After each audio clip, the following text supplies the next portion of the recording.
there, it's time for Good Game Spawn Point. I'm Jem. I'm Will. And I'm Rad. Do you like mining and crafting? Because coming up on today's show, we become pixel prospectors and dig our way through Forager.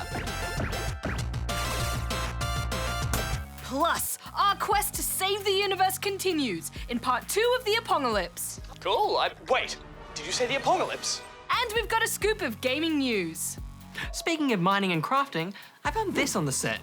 No, Will, you don't know the power of the pixel pickaxe. I don't know, it seems pretty harmless. Oh, actually, that's pretty cool. Rad, no, Rad, no, stop, Rad, stop.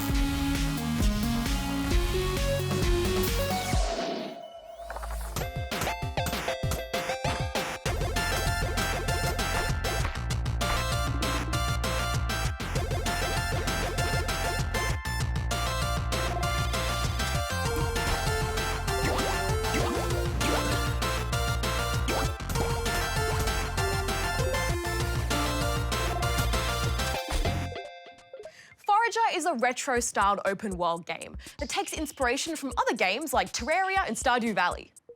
Your goal is to collect resources, craft items, and explore the world around you. A world that is all laid out in a cute pixelated art style. You start the game on a single lone square of island, where you're taught how to gather stone and build a furnace. From there, you're encouraged to just keep on expanding. The very first thing I noticed when I started playing was the floaty camera. It swings around quite wildly and completely unnecessarily. I really didn't like it, but eventually I did get into the game enough to mostly ignore it. Forager has an intriguing sense of discovery to it, as you buy land to unlock new areas. You never know what you'll find. Yeah, the world is so rich, isn't it? There's NPCs you can do quests for, tombs to explore, and each time you buy land, it feels like there's something unexpected to uncover. I was particularly intrigued by these giant beets. A couple of friendly giants who tell you that they love you when you strike them with your pickaxe.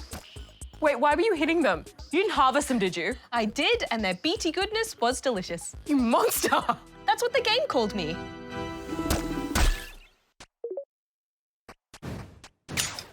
There's also a number of different environments, each with their own secrets to discover. I really like the spooky biome, complete with little gravestones and skeletons, 100% my thing. There's also chests that you can get by completing puzzles, but some were harder than others. Some of them I didn't even know where to start or what I was supposed to be solving. Yeah, the game doesn't explain much to you. It just lets you discover things on your own, which can be such a great way to play.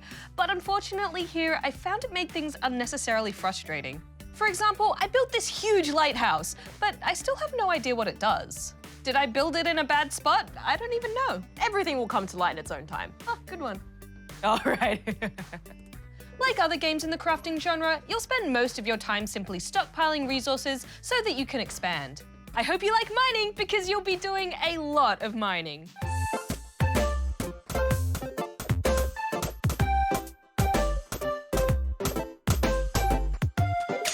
It is a very slow grind. And don't get me wrong, the game is designed to be a grind, and I respect that. But have you ever heard the Greek myth about Sisyphus? You mean that man who was cursed to roll a giant stone up a hill and then when it got to the top, it rolled back down, so he was stuck doing that task for all eternity? Yeah, that's the one. Right. I am Sisyphus, and this game is my stone. Just when you've cleared everything, new resources will spring up and fill the area once more. This is great for filling your inventory with more things, but it really makes it feel like a tedious, never-ending slog. I think the fact that the game doesn't explain much makes the problem worse, because you don't know what you should be investing in to progress faster. It did take me a long time to figure out I should have been buying land so I could collect different resources. But to me, that's just a part of the journey. Yeah, true. And the rate at which you level up and have resources appear keeps you on the line. There's always something that'll only take you 10 more seconds, and that 10 seconds somehow turns into hours. Oh, it's weird, Jem. I wasn't sure I was actually enjoying myself through most of my time playing this, but I was still absolutely glued to it. I think they've really mastered giving you something new to do or discover all the time. There's even a talent tree that you can spend skill points in order to buff up your character. This also allows you to tailor the game slightly towards your preferred playstyle. Although ultimately, I think you'd want to unlock everything. Yeah, probably. Overall, Forager does a great job of sucking you in and keeping you interested. If you're looking for something grindy and zen to chill out to, then this might just be your jam. I'm giving it 3 out of 5 rubber chickens. Heard the saying, grind to unwind? Oh yeah, I've heard that too somewhere. And Forager entirely fits the bill, so I'm giving it 4 out of 5 rubber chickens. Good spawning, Australia! It's time for the scoop with me, Darren! Hi, everyone. Darren, we're live. Okay, well, it's time for Darren's challenge.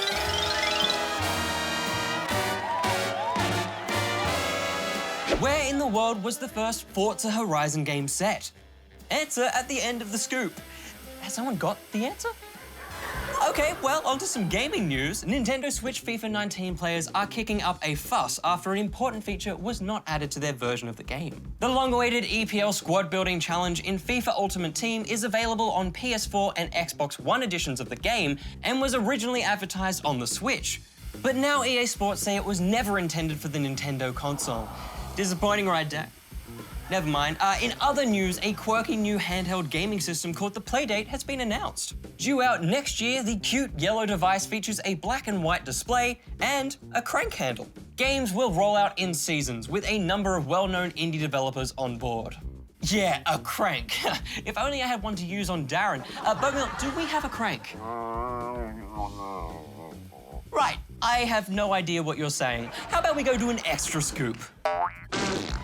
We often come across amazing creations in Minecraft, so it's nice to see the Aussie city of Melbourne getting a nod with this special mini Melbourne Minecraft map. The map allows players to explore blockified Melbourne sites and even participate in archaeology adventures to learn about actual IRL artifacts.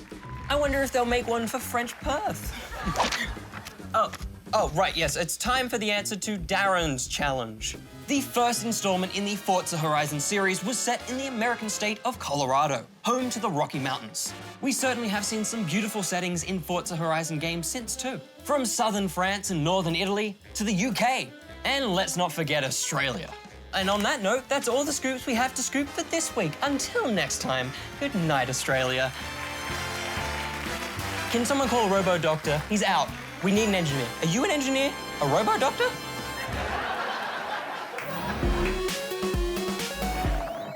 Previously on the Apocalypse. Did your game suddenly just turn into Pong, or is it just mine? Some weirdo calling himself Lord Pongos has turned every game into Pong. You must track down the 3 Grandmaster Gamers. You're the only ones that can save gaming. I've deciphered the first clue. It's Goose. To the cloud!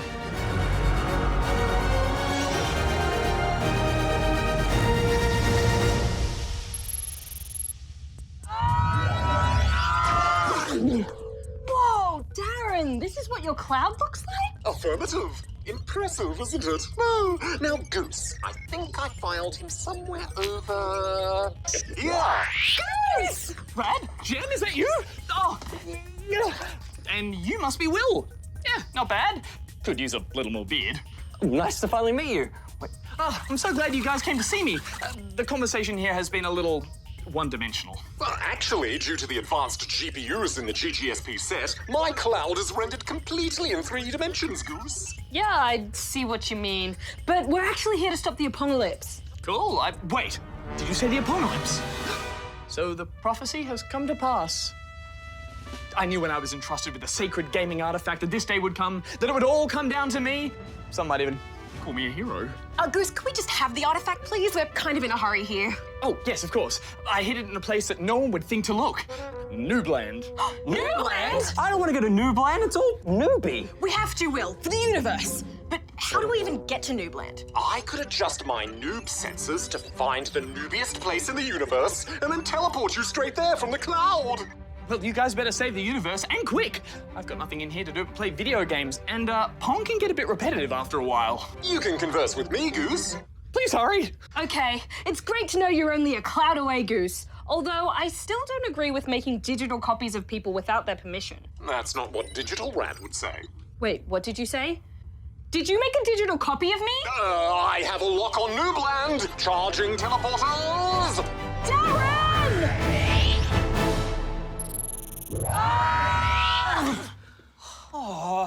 smell of noob is everywhere. I can feel it on my skin. This must be Noob Land. Let's find that artifact and get out of here quick. Wait, what's that?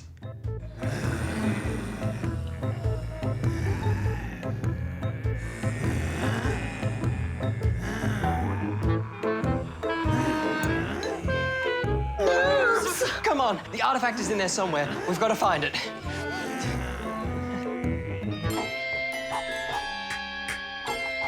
What's a Minecraft? I really like Zelda. His green hat is the coolest. I tried to play your game thingy, but it said it was full. Oh. So I deleted your save. In here.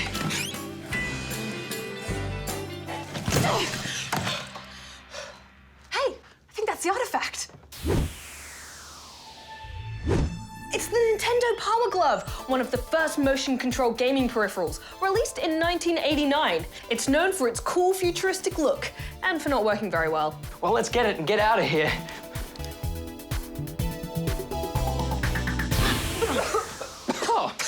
Oh, so you have come seeking the ancient artifact. Before you may claim such power, you must first prove you are worthy, and not just a bunch of noobs. Is that the Noob Cup? Can talk? Huh, mind blown. Well, how do we prove we're not a bunch of noobs? You must answer this question correctly, but be warned, if you fail, then you will be forced to drink from the Noob Cup. What was the first video game? Oh, well, that's easy. It's Pong. It fits perfectly with the plot. No, wait, it's a trick question. While the 1972 release of the Pong arcade game is commonly thought to be the first video game, it was actually Computer Space that was released in 1971 that was the very first video game. Computer Space was the first arcade game, but the first video games were created in the 1950s to demonstrate new computing technology. Some early mechanical arcade machines also had some computing elements. So, it's hard to tell exactly what the first video game really was. Oh, very good. You have proven yourself knowledgeable in the ways of gaming indeed. And for this, you have earned the right to take the ancient gaming artifact. We did it!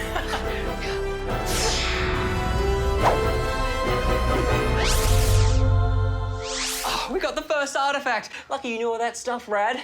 It's all good. If you can't rely on your old mate Rattles, then Mario's original name wasn't Jumpman. What did you say?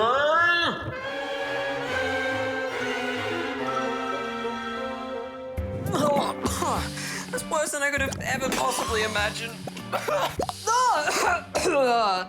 Sorry, guys. How was I supposed to know that before being called Jumpman, Mario was known as Mr. Video?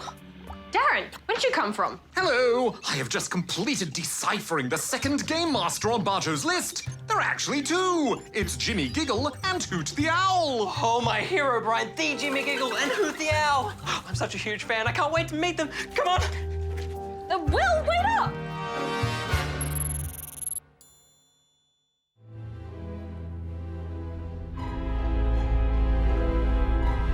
Question? I sent the most feared being in the universe to be the first boss, and he asks a question? It wasn't even a hard question. He could have asked them to explain the plot to Kingdom Hearts, and they would have been there 10 years later. Am I right, Hand? Why do you always have to disagree with me? Can't you just agree with me for once? Bah! They may have beaten the Noob Cup, but they have no chance against the next boss.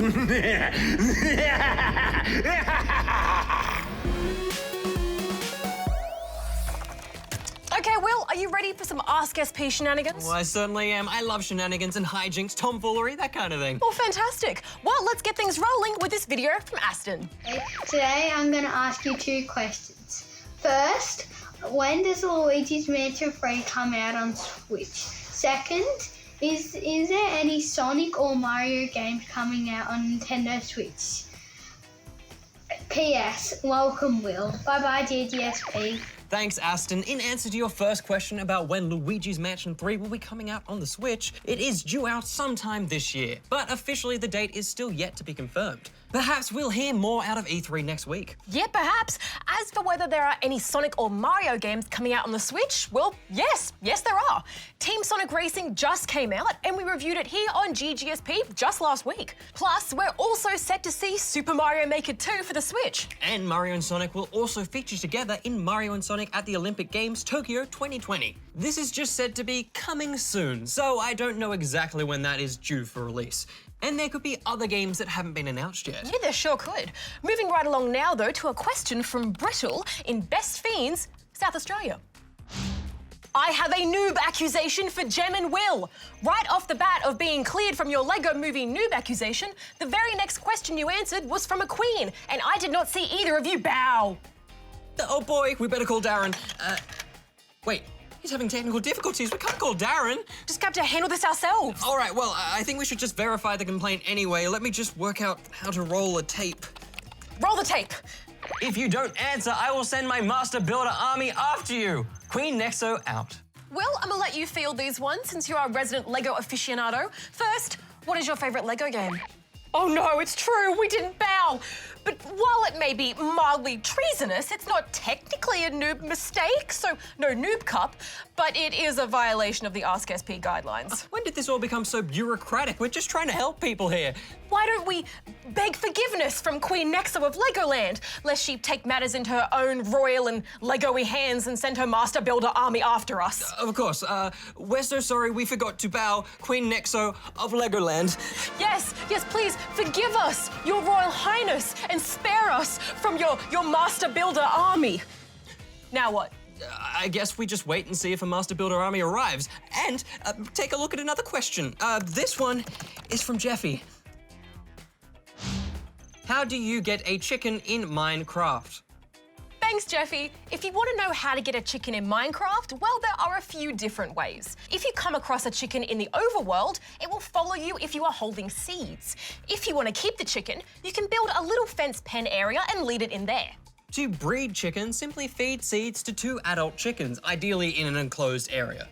They'll enter love mode and you should soon see a new baby chicken appear.